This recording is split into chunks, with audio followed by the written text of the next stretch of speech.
di leen jaajëfal di rafetlu bu baax ànd ak qualité bi nga xamante ne nii moom ngeen di ànd ak ñu del siwaat ci seen émission lañ bët tey nag ñu fas yéene waxtaanati ci li nga xamante ni moom moo amal moo nekk actualité ci biir Sénégal ak mépp mbir moo xamante ne nii war nañ cee def lañ bët rek dinañ ko di indi di ci waxtaan di ci sottante ak xalaat di ci joxe suñuy point de vue di ko ànd ak sama xarit sama doomu ndey sama genn wàllu Badou Fall Badou maa ngi lay nuyu. waaw salaamaaleykum Mor maa ngi lay nuyu. bàyyi la nga nuyu ak téléspectateur. waaw di nuyoo suñu mbokk internet yi ñu baaxoo seetaan saa su ne si Sen Vision TV les de la diaspora. comme ni ngeen ko xamee tey ñu ñëwaat ak yéen si émission lañ bët di waxtaan ak yéen si actualité nuñ koy faral defee saa su ne bu fekkee am na loo xamante ni xew na Sénégal. mu doon lu ñëpp war a wax wala lu ñu war a waxtaanee. ñun Sen Vision TV du ñu toog dañuy dem saytu ko. xool ko waxtaan ak ñu war a waxtaanal indi information bi leer ak ni nga xamante ni ñii la ko waa suñu mbokk yi toogee si nekk si diaspora bi nuñ ko gisee ak nuñ ko déggee ak jàngat bi ñu sa am ñu indi leen ko jox leen ko yéen aussi ngeen xool ni ngeen koy gisee. loolu moo tax ñu ni woowee l'œil de la diaspora Badou ñoo ngi lay jaajëfalaat bu baax a baax ci introduction bu am solo boobu tey nag ñu fas yéene waxtaane ñaari point bu njëkk bi moom mooy coronavirus bi nga xamante ne nii mi ngi wéy di dox biir Sénégal mi ngi wéy di propagé wu ci biir Sénégal ak relâchement bi nga xamante ne ni population bi waayeeku nañ fa ak mboolem lu aju ci matuwaay yi nga xamante ne ni war nañ koo gën a mën a jël ngir mën a xeex feebar boobu noonu buñ jógee ci loolu dinañ waxtaanee ci leneen li nga xamante ne ni moom it mi ngi am biir Sénégal muy série yi ak sketch yi ak taxawaay bi ñu war a taxaw ci biir société bi ndax ñoom ñu ngi koy def wala fi ñu leen doon xaar ñi ngi fi wala ñoom dañoo ñëw nekk pour defar société bi ou bien pour yàq wala gàllankoor société bi yooyu ñaari point yooyu yëpp lañ fas yéene waxtaan ak Badou comme ni nga wax ñu lañ bët lépp li nga xamante ne nii moom la ñaari mbir yooyu amee waaye du ñu tàmbali dara te waroon koo njëkkee muy jaale sunu kilifa diine yi ak kilifa aada yi nga xamante ne nii jamono ji gis nañ ne tàng na lool ci ñoom Badou ñu war leen noonu jaale di ko jaale mboolem sénégalais yëpp di ko tàmbalee ci Baye Ndiaga Diop mi nga xamante ne nii moom it wàcc na ak ku ci mel ne Moustapha Souran di ancien ministre de l'éducation ak mboolem kilifa diine yi ak xalif général bu Baye Medina Baye ñoom ñëpp ñoo ngi leen di jaale di ko masawu sénégalais yi. waaw di jël suñu njaal di ko jox waa Kër Baye. di leen jaale ki xalifa bu tedd bu baax bi borom xam-xam bi. ki nga xamante ni jóge na fi. di manque bu am solo pax bu mu def.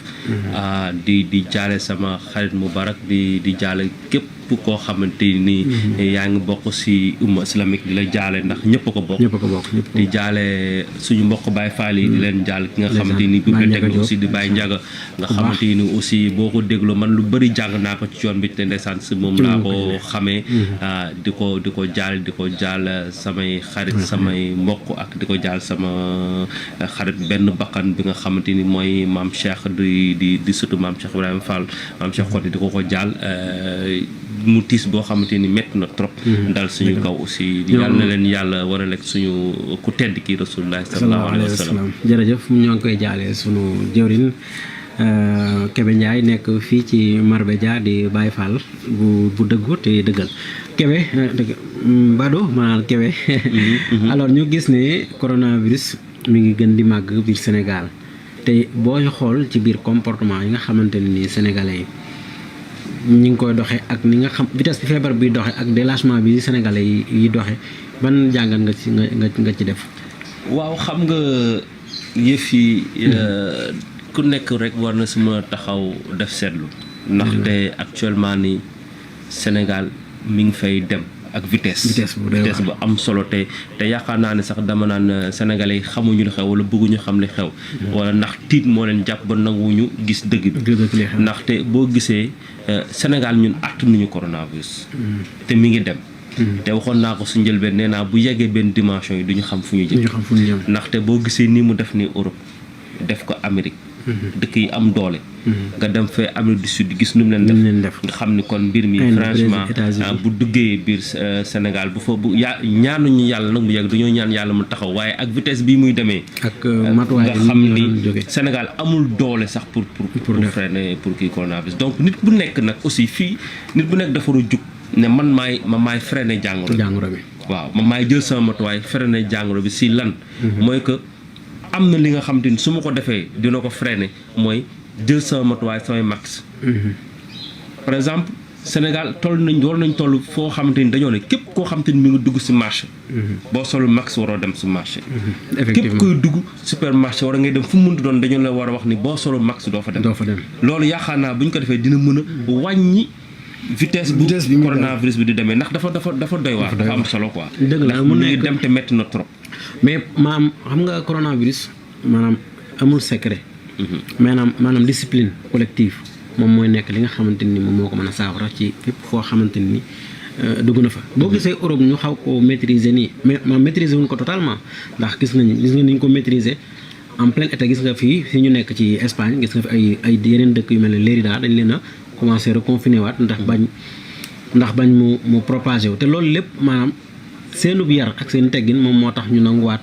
ñu tegaal leen yooyu charge maanaam coronavirus nekk na loo xamante ne nii pour ñu xeex ko au Sénégal dafay nekk loo xamante ni il faut mun nekk benn discipline collective boo xam ne nit ñi dañ ko yor mais da ngay xool Sénégal koo wax ne ko sëñ bi takkal sa masque lu mu lay wax mooy que ne sax ay feebar bi nekkul lu waaw mais foofu pour man état bi dafa war a jël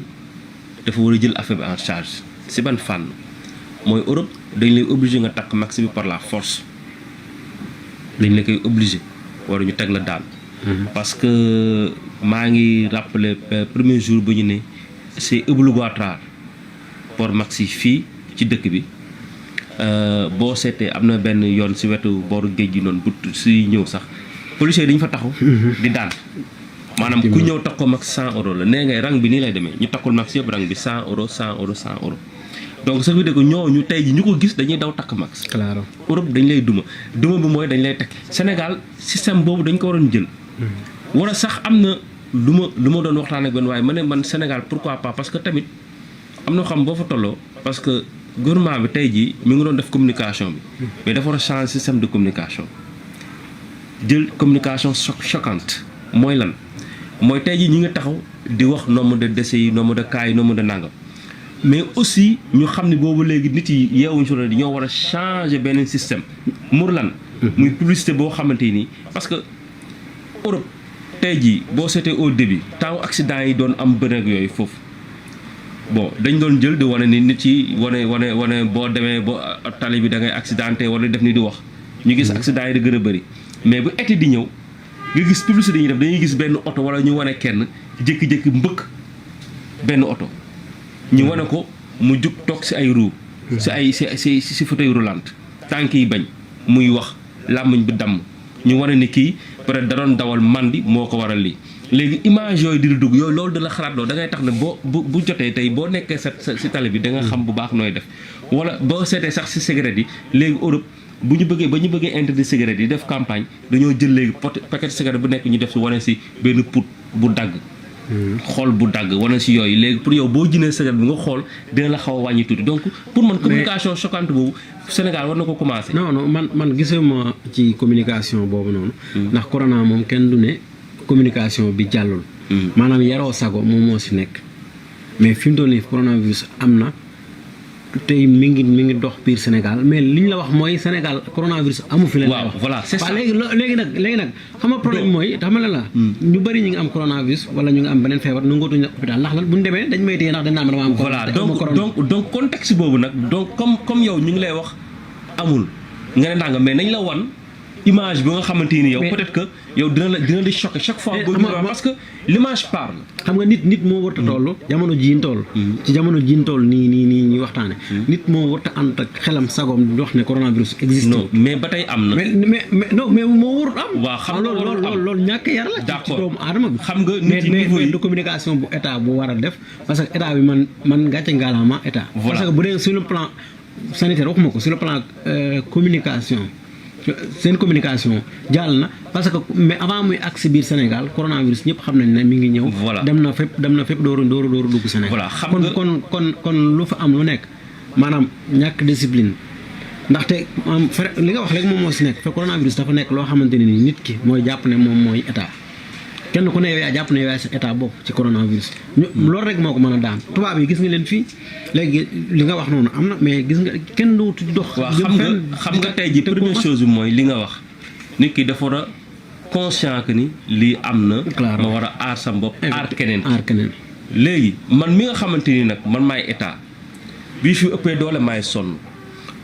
bii fi demee ba nga xam te mënuma ko téye si mënatam contrôle si man nañuy dal donc nit ki bañ ko muy xale booy wax ak moom da nga koy wax ak moom yar ko boo ko yar da ngay wax ak moom. bu bañee nga duma. comme noonu la demee donc dama leen di war lii ngeen di dem bañ ko gëm ma changer système changer tactique war leen loo xamante ni dina leen tiital. mais soo leen bañee ma ak parce que état fu mu toll nii lu tax may wax mooy li affaire bu dee bu ëpp doole état ñëpp état nañ koy jiiñ. gouvernement bi lii gouvernement bi nangam donc état bi c'est-à-dire que yow la. man la gouvernement bi la opposition bi la waaw mais état bi donc ñëpp la xam nga tey ji même man damay foofu sax si biir lu may wax ni damay dem sax joxanaat opposition bi lu tax may joxanaat opposition mooy tey ji ku su nekk sa côté war nga def campagne boo xamante ni yow da ngay xeex feebar bi mais bul taxaw rek na man gouvernement moo war a xeex feebar bi wala buy taxaw critique gouvernement bi parce que tey ji bu campagne jotee yow da ngay defal say t-shirt dem jox ko say nit. dafa say nangam ut say ceeb say dem doon jox ko say nit pourquoi pas lii nga xamante ni yow say nit sax da leen di gaañ. yow defaroo jug defar ay max woo say nit. def campagne si ñoom. xeex si ñoom nee na nag yéen da ngeen war a takk ay max pour aar seen bopp da ngeen war a def nii donc ku nekk def campagne bu mel noonu. bu fekkee parti bu nekk def na campagne bu noonu je pense que lii dinañ dem mais fu mu toll nii parti politique yëpp ñi ngi xalaat lan xalaatuñu sax campagne coronavirus wala dara mais ñi ngi xalaat campagne bu ñu defee pour dugg si gouvernement bi. mais campagne bi mooy keneen ñëpp nañ toog tey jël masque loolu. waaw mais sensibilisation dafa am xam nga su tax. sensibilisation lay bañ nga wax ko. parce que dafa ne maanaam sensibilisation moo am coronavirus. dañoo dem ba Sénégal dañ naan la télé yi ak rajo dañoo soob. parce que léegi corona rek la ñuy wax. te amu fi. voilà léegi kooku bu ne sensibilisation. non dafa des xam nga télé ak rajo. dafa am fu mu yem xam nga man loolu dama koy faral di wax parce que dama siy insister tax ma siy insister mooy. dañoo war a dugg au fond dem si biir Sénégal dem ci àll bi dem ci dëkk yi parce que am na dëkk yoo xam te ni amul courant amul ndox ñooñu tey jii boo leen bëggee respecté le coronavirus te amuñu ndox bu ñu raxasoo day am problème. am dëkk yoo xam gel yeggu fa. am dëkk yoo xam te ni nangam donc foofu dañ fa war a dugg def fa liggéey bu am solo. voilà léegi fi nga xamante ne nii d'accord nangu naa li nga wax am na solo trop. mais maanaam fi mu gën a sonné fi mu gën a méttee ñooñu am nañ courant ñooñu am nañ ndox ñooñu ñoom ñoo wane ne feebar bi ça n'existe pas. xam nga dafa li ma la waxoon léegi rek moom laa lay répété da nga wax ne dañu wax ne ñun ñëpp maase nañ xam ne ñun coronavirus ni muy def Europe gii Sénégal at bu yenn wàll gi ñun ñëpp suñu combat fii ci la Sen Vision TV dès le début li ñu doon wax mooy bu ñu xaar muy agsi biir Sénégal benn si man wala yow ak keneen li ñu daan wax mooy bu mu agsi Sénégal parce que ñun attan nañu ko kon ñàkk attan googu ñu ko ñàkk attan kon sénégalais yi ñoom ñoo war a jàpp ñoom war nañoo jàpp ñun ne ñun coronavirus bi attan nañu ko kon nag li nga xamante ne nii mooy geste barrière yi ñu tax ñu mën koo moytu kenn ku nekk yow yaa ko war a tàmbalee ci sa bopp. du dëgg. waaw mais ñi nga xamante ne nii ñoom ñoo ko war a moytu population bi ko war a xeexle état bi parce que état bi tuuti la. ci xeex corona xam nga foofu laay wax mais ñi nga xamante ni ñoom ñoo ko war a xeex. mooy population bi taxaw naan coronavirus amul wala takkuñu masque ku masque yi dafa seet 300 francs yooyu yëpp. waaw xam nga dama lay jox exemple rek. si fii nga nekk nii quoi Europe. tey jii population bi gouvernement bi dafa taxaw. def campagne bu am solo. nga gis mu ñuy wane si biir hôpital yi nit yi ni ñuy sonne. di ko wane nit yi di ko gis. benn population bi di bàyyeeku. mu teg daan di duma. mais Sénégal loolu bu ñu ko defoon dañuy dem xamul tax. mais yow ban Sénégal yow ban genre duma bi mooy ban duma lañ tey jii port max obligatoire. déjà premier barrière mais def nañ ko. port max obligatoire mooy marché yi foofu laay waxaat jumaa yeeg lépp dafay am nit yu fay taxaw muy que képp koo xam te ni da ngay dem dugg fenn da ngay takk masque. Badou d'accord man nangu naa li nga wax. waaw mais dama lay wax leen. da nga wax ne masque yi ñu dëkk ci ko takk ci marché yi. def nañ ko bi ñu allégé affaire yi gis nañ fi état bi ñu teg ay policiers ci yoon yi di jàpp nit ñi di leen multu di leen amende di leen yóbbu brigade ñuy fay. mais dafay dem ba tolloo si maanaam Sénégal mënoo jël ñëpp def leen ci ay kaso mënu leen jël ñëpp def leen ci ay oto di leen yóbbu pour saafa leen sensibilisation bi kan ci ñun moo gis Sëñ Mountakha génn te takkul masque maanaam jëlul kol tak ci kanamam kan moo ko gën a nekk porte de voix biir Sénégal kooku moom njëkk a taxaw fii avant état bi presque bu ñu nee état bi boo moytu sax xawmatuma nu mu demee ne moom ak Sall ku njëkk a def communication sax pour sensibiliser nit ñi. waaw génne xaalisam def ba pare ñu di ko gis image yi rafet. ñu kaalaw foofu tamit dinaa fa. voilà léegi nag population bi nga xam ne moo roy noonu ngeen ne jumaa yi tamit noonu la jumaa yi Tuubaa gis nga ko grande mosquée de Dakar ubbeetuñ Masaalikul Jinaan gis nga ko. dañ ne leen léegi ku ñëw ku nekk amutu lal tàppi sa sijaada ngay indi teg ndaale sa masque kon kay communication bi jàll. population bi moom dafa war a jàpp. parce que ñëpp la. waaw mooy population bi ñëpp la mooy lu may waxaat sànq dama koy wax ñëpp la si laay soññee parti opposition yi di soññ société civile di soññ mouvement famille di soññ mouvement ñëpp nañ jug ku si nekk jël sa yoon def sa campagne liggéey li nga war a liggéey. benn muy que wax nga ko fii nee nga Sëñ Mountakha dafa njëkk a joxe exemple parce que ba mu joxe exemple mooy dafa yëkkati xaalisam joxe. rax ci dolli ñëpp gis ko mu génn ak max dem julli ji. jël. nga gis sëñ Mbaye Sy Mansour def lu mel noonu. fu muy waxee takk max ba pare ànd ceeg di joxañ ne nañu wax dëgg. gaay kon nag ba ma ñëw foofu rek lu tax may ñëw foofu mooy. ñu xam ne feer bi ça existe. benn mooy Sénégal dañu xam ne feer bi amul sëriñ. amul artiste amul musicien amul zoo amul yéefar amul kenn feebar bi doomu aadama ñëpp la mun a dal nañu tey te ànd ak dal foofu donc tax ma fay ñëw mooy nga baal ma rek tax ma fay ñëw mooy feebar bi dugg na Europe famille royale gis nga mun dugg Angleterre famille royale John Boris voilà dugg na fii Brésil kër président fépp la dugg laal ko te ñooñu mesure matuwaay yëpp jël nañ ko donc feer bi dama ne amul koo mënu laal donc Sénégal nañu dal te tey te xam ni feer bi ñëpp la mën a laal donc ñi nga xamante ni aussi dañoo gis ni dañuy ne feer bi diw waru ko laal wala diw dañuy nax seen bopp. voilà ci loolu lañuy donc nañu ànd ak dal te tey. te xam ne. waaw maanaam feebar bu. te lii feebar rek la feer bu am la te ñu xam ni lii feebar la. te kenn ku nekk yow yaa nekk. waaw yow yaa nekk na nga aar sa bopp aussi foofu sax nañu xam ni sëriñ yi xanaa xamoo sëriñ ñoom ñoo gën a yomb am feebar que ñeneen ñi. merci lu tax mooy actuellement da ngay gis taalibe yi dañuy ñëw te da ngay gis taalibe yoo xam bu ñu ñëwee yow ñii dañu leen wax takk mag du leen def dara te sëriñ yi ndeysaan am nañ yërmande am nañ kersa boo xam te léeg-léeg nit ki dañuy ñëw toog si wetam def nangam nuyu ko wala nangam ñu ñaanal la dem wala nit ñëw wax ko seen soxla sëriñ ñaata nit par jour dañuy recevoir donc nañu xam ni sëriñ yi ay nit nañ aussi yoo xamante ni bon mën nañu am feer bi ndax ñoom ñoo gën a exposé wu si feer bi ñu bàyyi xel loolu te et puis ànd ak dal xam ni Sénégal ñoo ko bokk xam ni Sénégal suñu xel nañu war a demee xam ni ñun ñëpp war a fagaru te ànd ak tey daal te bañ si dugal yeneen yoo xamante ni bokk ci claro loolu nga wax noonu moo nekk lu am solo barkaati démb dama doon déglu à la rajo am ko wax mu ne pourquoi ñuy bàyyi nit ñi di nuyu Sëñ Mountakha ak fi jamono bi toll ci yërmandeem kenn ku nekk yow yaa war a nekk protecteur bi yaa ko war a aar mais jamono bi tollatuñu fu ñuy dem di njëkkante di nuyoo sëñ bi parce que feebar bi lu existé la te lu am la te loo xamante ne moo am. donc bu ñu demee tey ba Sénégal boo ko bëri ki dem les échos ñu dem fa di ko saccagé ndax lan dañ ne sëñ Moustapha Sy dafa am maladie bi mais loolu du dara maladie la comme tous les maladies. mais loolu mais maladie boo xamante ne ni dafa dal ay doomu aadama. yonent bi sallallahu alayhi wa sallam tëdd feebar. Cheikh Amadou Bamba Xaadimu Rasuul tëdd feebar ñoom ñëpp kilifa diina yeeg ñëpp di tëdd feebar. voilà léegi nag bu ñu nee dal na sëñ Moustapha. pour man sax ndax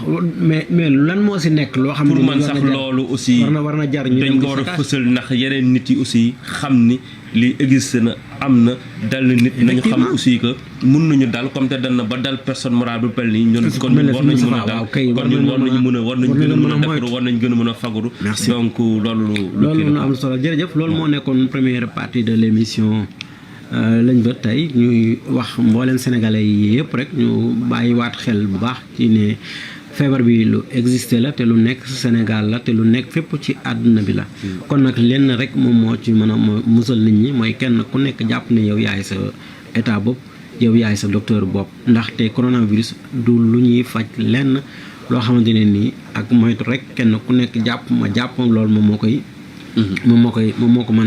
moo ko mën a saafara donc di xaar naan gisaguma kum daal wala koo ci xam kum daal loolu ça n'a pas de sens te it dem ba di ko gis ndax feebar boo xamante ni ñu wàllee gaaw na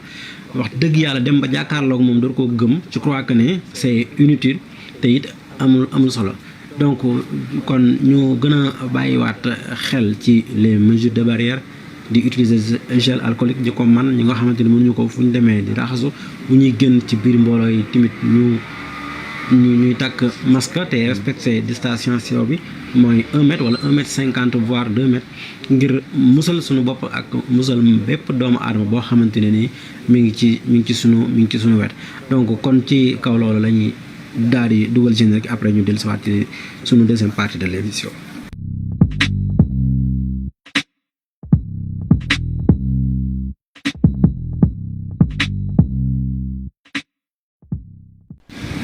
voilà jërë ngeen jëf ci teewlu bi ngeen ñu teewlu ci la Sen Vision TV ginnaaw bi ñu jógee ci générique boobu noonu ci la ñuy ànd ak yéen ci sunu deuxième partie de l'émission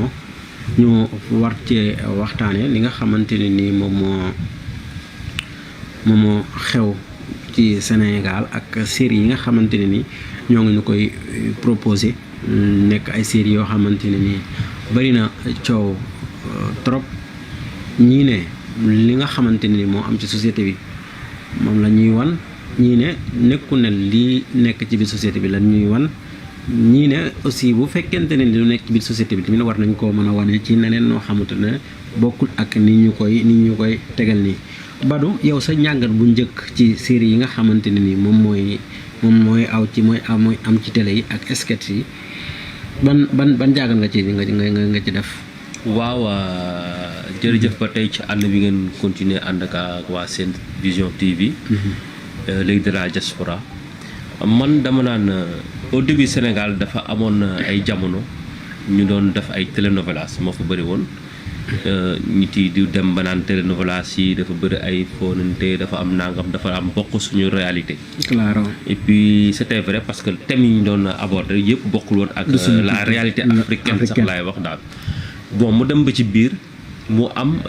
li ñuy wax Nollywood yàggul sax Nollywood sax durée bi yàggul Sénégal maanaam Nollywood da doon série yoo xamante ni su ñuy wax ngeen baal ma si kii bi ñàggi la c'est-à-dire que Nigériens yi ak Ghanéens yi ñoom ñoo ko doon produire daal muy ñu ko wax Nollywood donc Nollywood am ba am sax ay film yoo xam te am ay stars préférés Sénégal am ni ñuy jël ak yooyu di dem ba kii quoi dem ba ci bi Sénégal référé wu su loolu pour aussi di lancer bëgg tamit dem pour def concurrence ak ñooñu daal bon série yi commencé bëri café avec ak genre yooyu commencé bëri am daal bon ba Sénégal bon ñu ne nag donc industrie boobu dañ ko war a promouvoir dañ ko war a jàppale ñëpp ànd si na gis na bon luy c'est la voie de salut donc li am na loo xam ni Sénégal lañ koy defal boppam donc loolu ñëpp jàpp si quoi donc ñu gisoon ni loolu dafa war a aussi refléter suñu réalité dafa war a wone la réalité sénégalaise reflété ko donc aussi que mu nekk loo xam ne dafa war a nekk jàngat que léegi bul jàpp ni que jàng bi day nekk ci même ustaas bi sax déglootuñ ko kuy toog di jàngale maître beeg yooyu déglootuñ ko léegi nit yi ñu ngi déglu li nga xamante ni moo am ci réseaux sociaux yi nit yi ñu ngi déglu li nga xamante ni moom moo am ci série yi moom la ñuy seetaan moom la ñuy roy te dafa am solo ndax loolu moo gën a graaw ci lépp loo gis ci àdduna muy audiovisuel donc dafa sensible te am solo donc mu nekk loo xamante ni dañu ko war a présentation boo xam dafay jaar yoon ñun dañ ciy jàng suñu doom di ci jàng suñu rakk di ci jàng daal mais malheureusement lu ñu gis nii dernier temps yi nga xamante ni ñu ngi koy seetaan lu ñu gis nii du nekk loo xamante ni reflété na vraiment la réalité sénégalaise au contraire dafa nekk loo xam daf ñuy intoxiqué mi ngi détourné suñu jeunesse bi mi ngi ñuy yóbbu beneen niveau boo xamante ni ñun xalaatuñu woon ni un bon jour dinañ fa yegg donc je pense que lii war nañ ko gën a xoolaat te dafa am jàngat yu bëri yoo xamante ni war nañ ko si kii daal. dëgg la mu nekk lu am solo ci ni nga ko waxee rek ndax au début dawuñu am ay série yoo xamante ne nii wala ay télénovela lañu daan proposé moom lañu daan seetaan à tout moment au Sénégal kenn ku nekk ci ñun yàkkamti woon dem ba Sénégal ay producteurs am fa ay maison de production am fa ñuy wane loo xamante ne ni sunu réalité la loolu bi muy am ñëpp a ci kontaan parce que dañ ne woon il était le temps que lii ñu am ko boo wax nga ko léegi boo xoolee tey par exemple boo ñëwee seetaan télé même boo xamul li télé bi wax sax film yu mel ne film indo yi boo xoolee seen culture seen image rek seen culture lañ lay wan déjà da ngay xam ne ñii ay indo lañ même boo xamul ban làkk la ñuy traduire sax yow xoolal ñoom seen image rek boo xoolee da ngay xam ne ñii ay indo lañ boo demee lu mel ne Turquie seeni série macha allah série yu boo ko seetaanee sa xol day sedd parce que seen acteurs yi lenn loo xamante ne nii danañ leen ci jàm baaraamu tuuma duñ ko wane te it foo leen gis da nga xam ne ñoom ñi nga wane seen culture ndax da nga gis leen loo xamante ne nii dafa bokk ci ñoom wala seen i monument dañ koy utiliser ci seen i film ba nga xamante ne boo toogee rek xam dara Turquie la da nga xam ne lii série yu mel ne Turquie la boo demee beneen réew aussi la même chose alors léegi bu ñu demee tey ba ñun Sénégal ñu am loolu am ay maison de production yoo xamante ne ñu ngi fa ay sénégalais di fa am ay salaire di fa fayeeku di fa daan seen doole donc kon ñooñu am nañu rôle beneen bu ñu war a jouer bu dut di imiter loo xamante ne nii c'est occidental wala di imiter loo xamante ne nii c'est pas notre réalité am na fi ay séries yoo xamante ne nii bu ñu koy seetaan ñun au Sénégal da ngay xam ne lii du sénégalais quoi sénégalais wul trop de luxe ñun amuñu loolu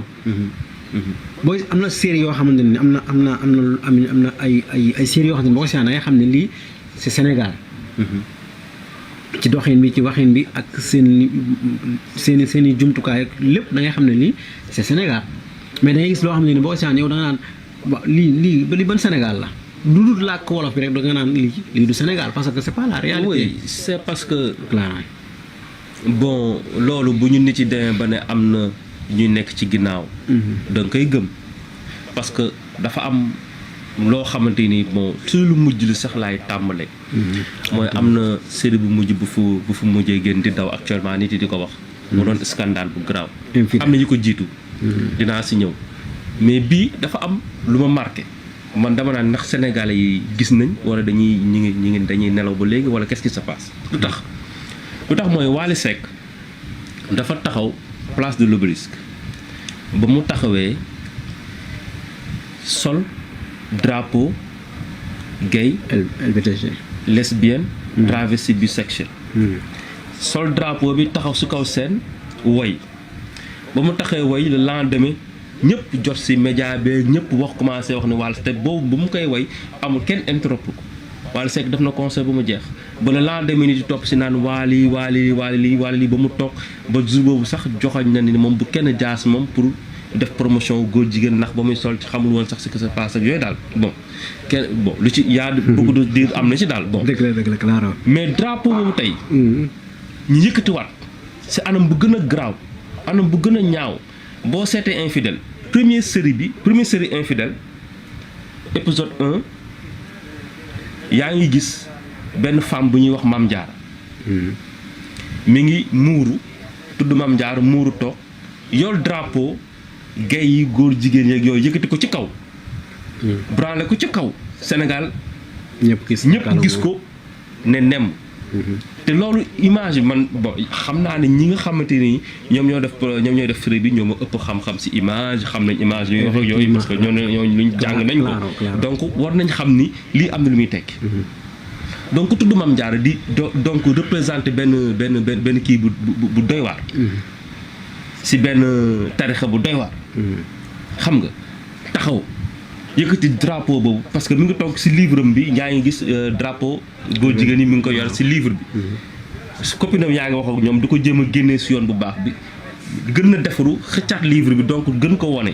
donc ce qui veut dire que donc moom yëkkati na drapeau bu Wally Seck ñëpp doon kaas moom yëkkati na ko ci kanamu écran bi yëkkati ko ci kaw te kenn waxu ko donc loolu mu doon fët boo xamante ni Sénégal dañ si war a bàyyi xel donc kooku yow boo ma ne buñ ma ne am na ay lobby yu nekk ci ginnaaw ma dégg Ibou Guèye taxaw bon je n'ai rien contre Ibou Guèye parce que d'ailleurs sax lu foofu event pour am naa fa ay xarit yu fa nekk di fa liggéey tout ça là donc je n'ai rien contre lui mais bu taxawee tey jii di weddi loo xamante yi nii ñëpp a ngi si teg seen bët donc man loolu dafa may jaaxal donc loolu amul place foofu wala loolu place wu ndax dafa am leneen lu ñu bëgg a wane wala dafa am lu ñu bëgg a xeex wala dafa am lu ñu bëgg a wane ni ñoom ñu ngi ci donc loolu c'est grave Sénégal ñëpp noppi kenn waxu ci dara mosuñu gis Sénégal série jeune fille taxaw loolu du yëfu Sénégal te du ñu wane yor appartement simeeku def nuit sol nuisette taxaw devant góor di ko xëcc di ko séduire di ko yóbbu ci kaw lal donc loolu du ñun xam nga li nga wax du ñun donc nga baal ma rek ñun amuñu ñun ay suñu jigéen yi jël seen appartement ñoom kese maanaam di promouvoir loolu donc loolu c'est pas normal Sénégal am na leen lu mu war a wane lu dul ay jigéen yuy jël te loolu maanaam portion bu ndaw la portion bu ndaw jigéen yoo xamante ni ñoo fay nekk jël seen yenn appartement def naka sudul noonu ñoom ñoo koy def donc Sénégal warul jël loolu wane ko devant la scène pour wane ñun lii nañu am. xam nga Badou da nga wax lu am solo gis nga Ibou Guèye comme li nga ko wax xamuma ko donc merew ma ko ci dara lu dul série bi ndaxte fii man bi ma ko dégloo mu wax di maanaam bi ma ko dégloo muy wax rek. première kàddoom rek ça m'a fait rire ndax gis naa ko mu ñëw tari ay wasalaatu wala nabi nangam teg yooyu maanaam nit maanaam communication dafa am solo te it Sénégalais yi dañoo toll foofu nit ñi dañoo war a yeewoon man li mu metti mooy dañuy dóor yoo xamante ni tout le temps day daal ba pare nag après kenn ku ne taxaw di weddi gis nga tudd nga fi Wally Seck image bi maanaam liñ ci bëggoon am nañ ko mooy na génn Sénégalais yi xam ko bu paree après day taxaw weddi waaw maa ngi jégalu man xaw ma woon nii man ba may sol xaw ma noonu quelqu'un qui toll na Wally Seck war naa def lenn wala mu teg lenn ci yaramam loo xamante ne ni xamul moom mooy kan donc kooku loolu noonu nekkoon foofu ma doon xeex moom laa gis ci Ibou Guèye c'est pas n'importe qui ñun ñii ñëpp mën nañu bokkuñu sax cirque bu ñu dawee bokkuñu sax cirque bu ñuy dawee donc Ibou Guèye boobu tey man bi ma ko déggee muy wax xam nga la ma fàttali bi ñu nekk xale di jàng di def dictée préparé ñu bind ko ci tableau bi pare après ñu effacé ko def dictée bi xam nga dictée préparé man communication bi ma gis Ibou Guèye def ko man loolu la ma jox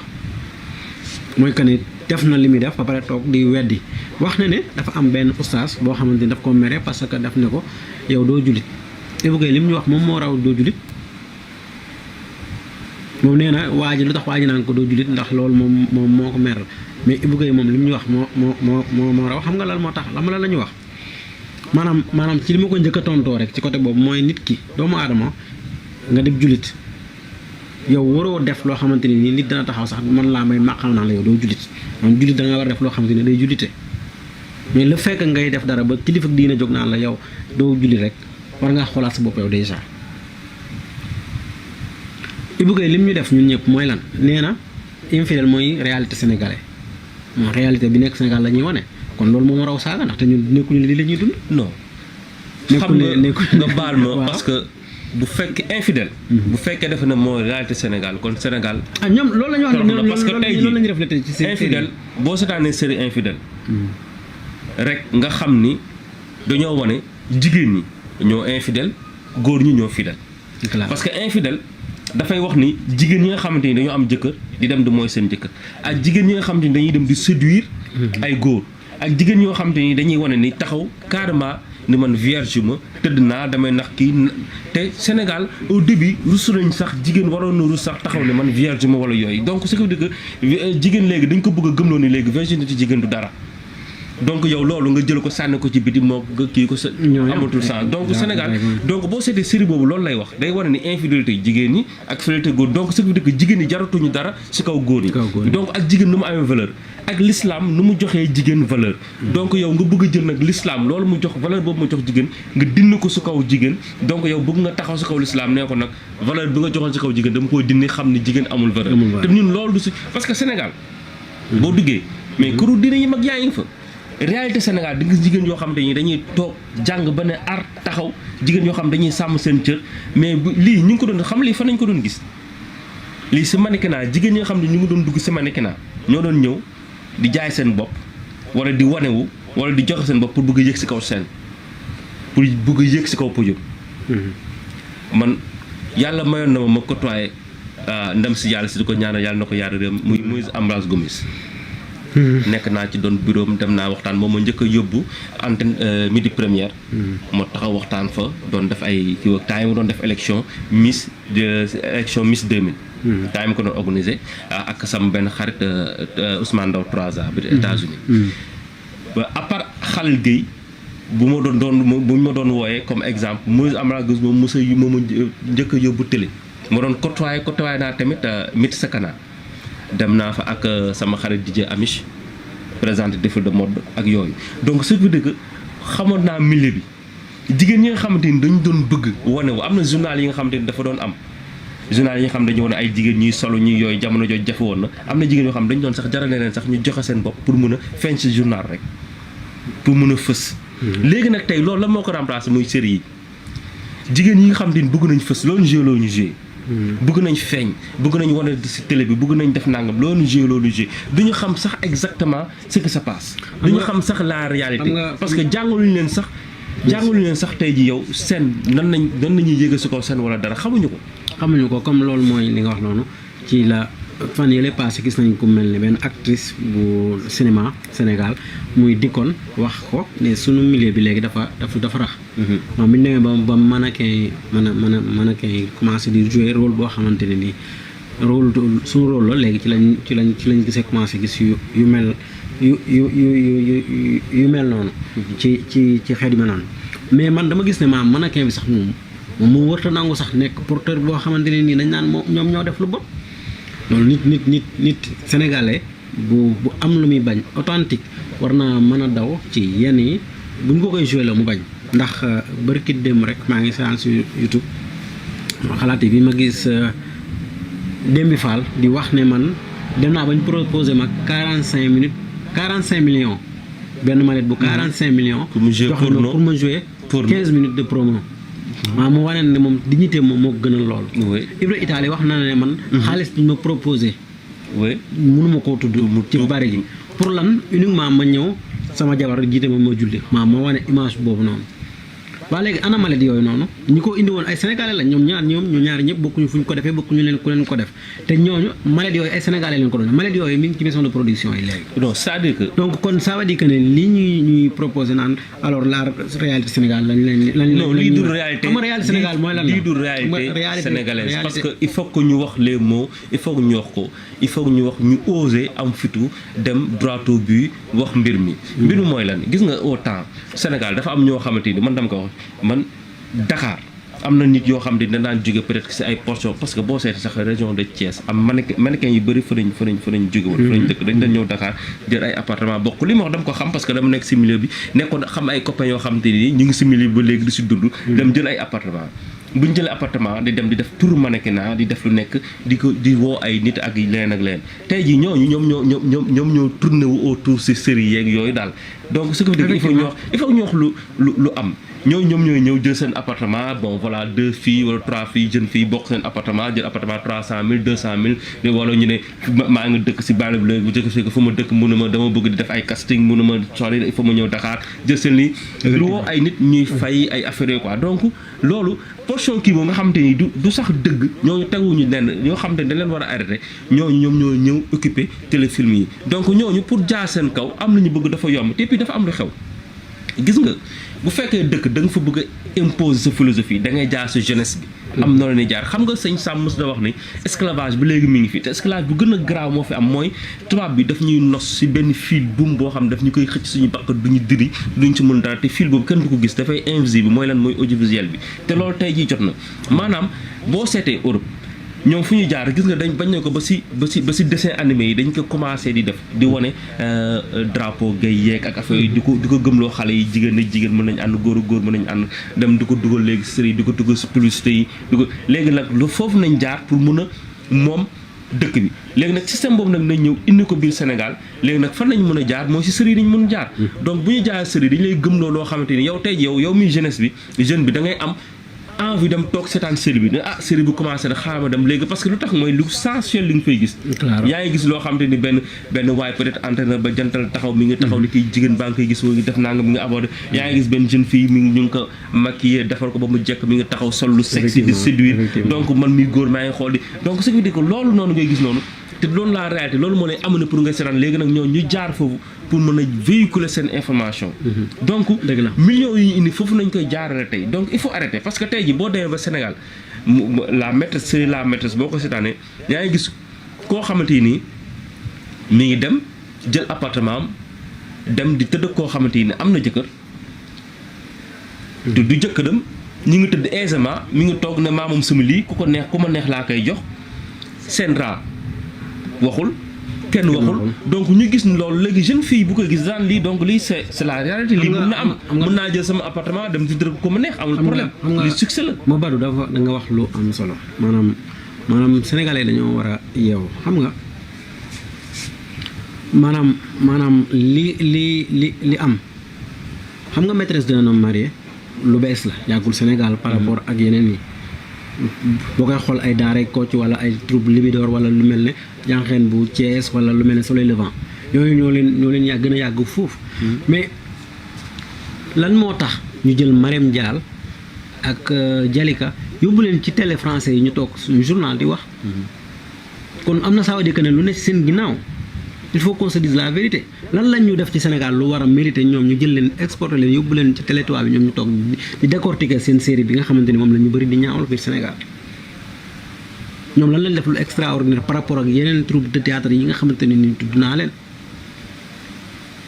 Ibou Guèye wax na ko ne il faut qu'on se dise la vérité moom moo ko wax bi mu génnee loolu xam nga bu ñuy wax la vérité xam nga lan mooy vérité moom li mu wax sama kilifa la maa ngi jégalu ci kàddu gi mais li mu wax amul parce que nee na série bi 70% lépp lu baax la 30% yi moo ci nekk lu ñuy saboté non dem xool teaser bi mu def ci premier épisode yi na ma ci génneel benn 3% wala ba am lenn loo xamante ne ni mën nañ ko lépp daanaka ay sexualité la. waaw non loolu moo jaar bande annonce bi loolu la boo xoolee bande annonce bi nga xool teaser boobu mu def lenn la. waaw mooy buzz la doon wut foofu. mais am nañ ko te buzz bu ñu wut mooy c'est-à-dire que. mais buzz mooy lan. infidèle bi dañoo bëggoon gagner le maximum de vues que possible. parce que moom wax na ne ñoom dañoo perte xam nga idole lañ cee perte. waaw parce que tey jii idole bi yàgg na dem na ba nga xam nit yaa ngi si dem nañ ba nga xam nit ci laas nañ si yàgg na te puis kii na. léegi il fallait que fii ñu récupérer ko tey jii. boo gisee kii bu mu def noonu maanaam buzz la bëggoon parce que boo seetee wax yu graaw rek la si wax. lu bon gën nga ma laal sama lii bu fekkee si lii da nga koy jox léegi nag loolu nag day pousse nit ki muy dem du xool lan moo ci nekk wala série bu nan la demee donc loolu la doon wut buzz la doon wut. moo tax mu def loolu quoi donc loolu ñoom dañ koy faral def comme buzz pour mun a am vue donc mais xam na ni loolu c'est pas normal te loolu dafa teguwul dara ak ñun suñuy charte suñu charte donc man foofu j'interpelle Sendré waa Sénégal pour ñu ngi leen di interpeller di leen wax ni yéen encore une fois Sénégal ñoo leen fi teg pour au moins ngeen contrôler lii nga xam te ni mi ngi jaar ci télé bi pour yàq jeunesse sénégalaise ngeen mën a contrôler ko xool lu dul yoon ngeen teg ko teg fee. depuis scénariste yi buy def di bind di monter di def war na mën a toog ak ñi nga xamante ni nii pour man. ñi nga xamante nii dañuy xool charte réew mi di xool pourquoi waa Jamra pourquoi ñeneen ñeneen mënuñu toog waxtaan ak ñoom leen dem leen di proposer lii kat laay def laa bëgg a proposer société bi nga xool yéen seen xalaat ak noonu ko gisee.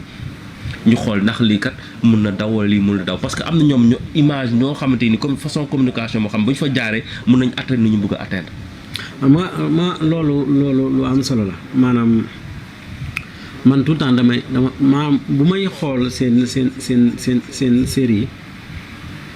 du maam c'est pas Sénégal quoi du nekk Sénégal dafay xoolal film bu mel ne secret de famille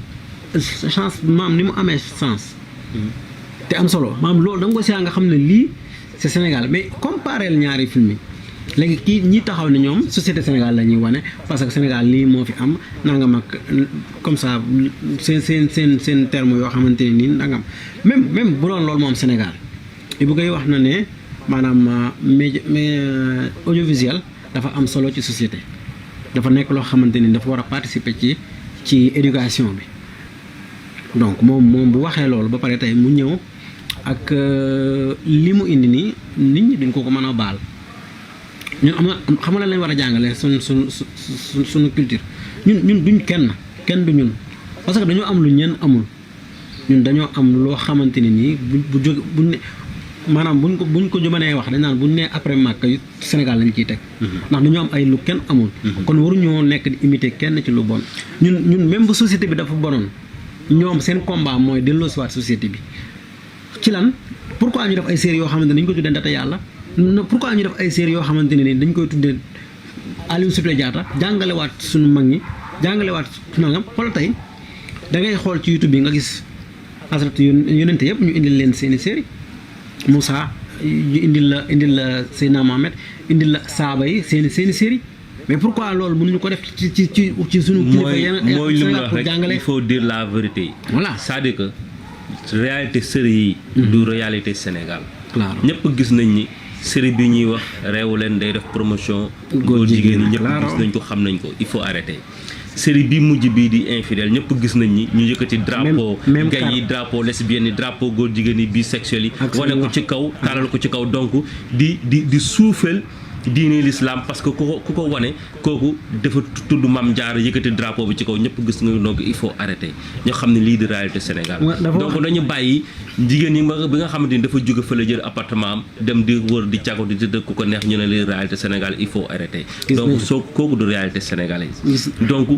il faut que ñu wax dëgg il faut arrêter bu fekkee dafa am lobby yi nga xam te ñu ngi ci ginnaaw di financer télévision yi di leen financer di financer série yi il faut que ñu wax ko il faut qu'on se dise la vérité Sénégal nag ñoo war a jug arrêter lii parce que luy raam ci ñag bi la jëm lii c'est pas la réalité sénégalaise il faut oser dire la vérité Sénégal nag ñu ngi taxaw di xool di seetaan parce que mi ngi nit yi dañ naan moom kii dafa yor produit am da koy jaay nu mu neex la koy présenter pour jaay ko non lii suñu doom yi dañ koy jaay suñu sët yi dañ koy jaay ñii ñooy le Sénégal de demain ñii ñooy le futur ñi nga ñi ñoo war a taxaw défendre Sénégal ñii ñoo war a taxaw défendre Afrique ñii war a xool identité africaine ñii ñoo ko war a xeex donc dañ leen war a sàmm dañ leen war a defar waruñu jël n'importe quel produit di leen ko bazarder il faut arrêter donc il faut qu'on se dise la vérité Sénégal nañu jug bàyyi lii nga xam te ñu ngi koy seetaan luy raam ci ñag bi la jëm donc waruñu seetaan ñun ñëpp dañoo war a lever la main il faut ñu xeex donc lii du la réalité sénégalaise nañ leen bàyyi pour que nañu bàyyi bêtises yi ñuy jël duñu ko tour par la force il faut arrêter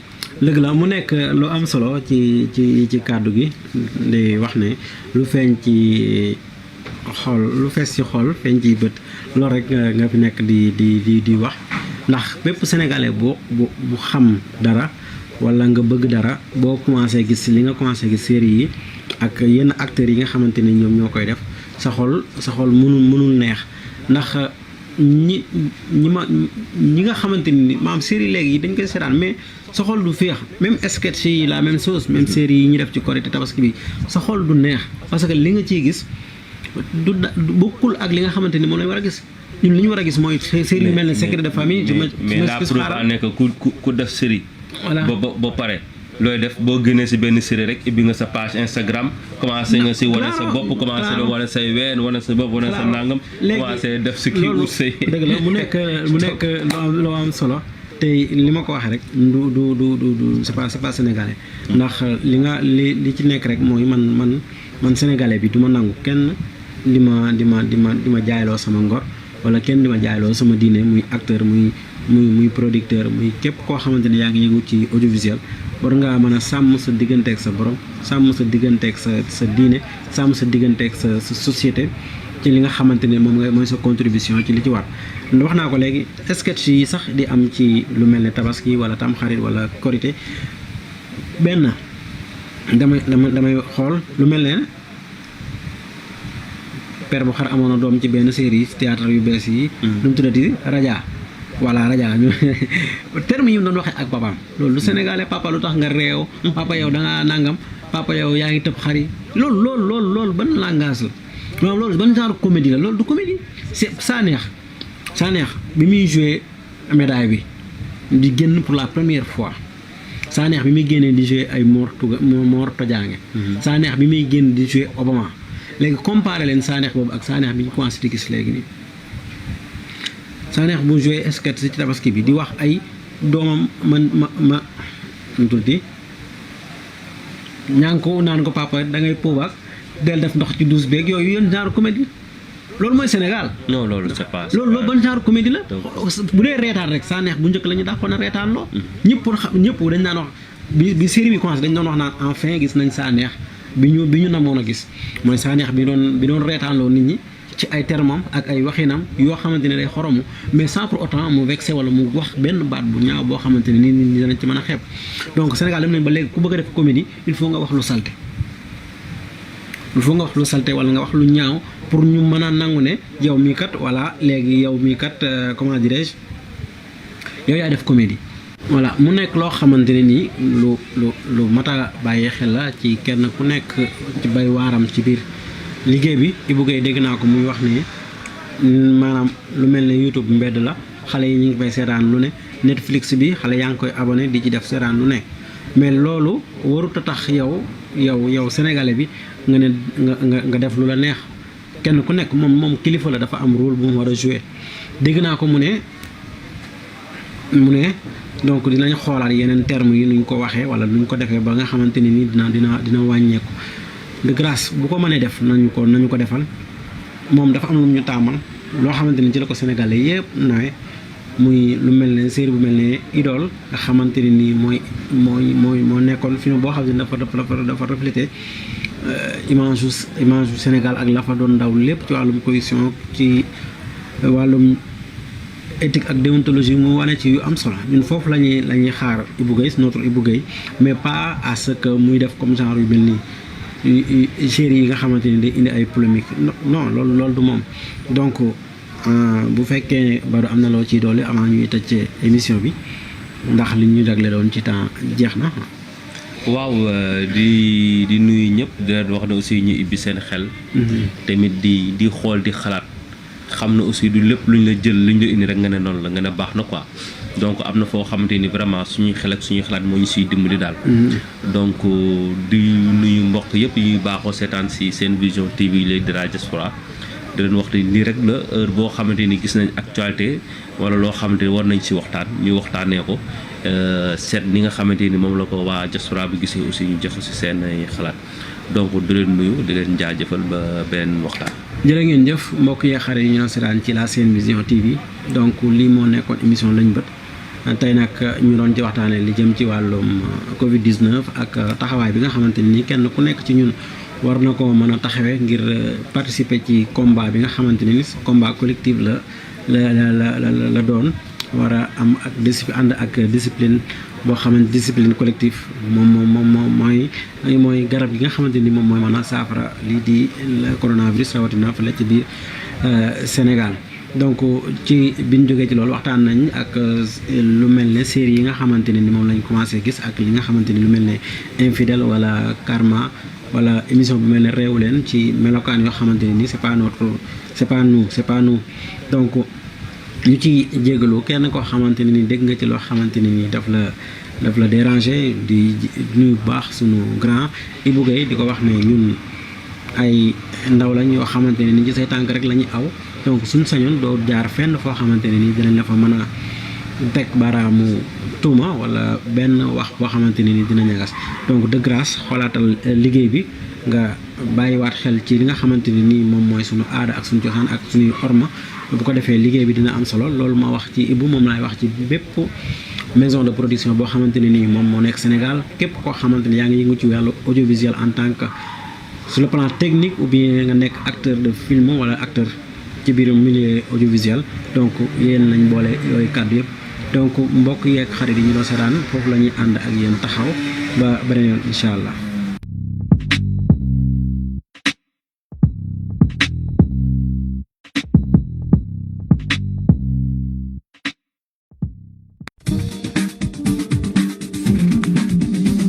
yéen ñi ci biir réew mi ak bitim réew ñu leen di jaajëfal di leen sant ci kóllëre gi ngeen safonte ak site internet bi nga xam ne yéen a ko taamul seen bopp di Sen Vision TV.net. mbokk yi yéen ñi ci biir réew mi ak bitim réew ñu leen di jaajëfal di leen sant ci kóllëre gi ngeen safonte ak site internet bi nga xam ne yéen a ko taamul seen bopp di Sen Vision TV.net. mbokk yi yéen ñi ci biir réew mi ak bitim réew ñu leen di jaajëfal di leen sant ci kóllëre gi ngeen safonte ak site internet bi nga xam ne yéen a ko taamul seen bopp di Sen Vision TV.net. mbokk yi yéen ñi ci biir réew mi ak bitim réew ñu leen di jaajëfal di leen sant ci kóllëre gi ngeen safonte ak site internet bi nga xam ne yéen a ko taamul seen bopp di Sen Vision TV.net. mbokk yi yéen ñi ci biir réew mi ak bitim réew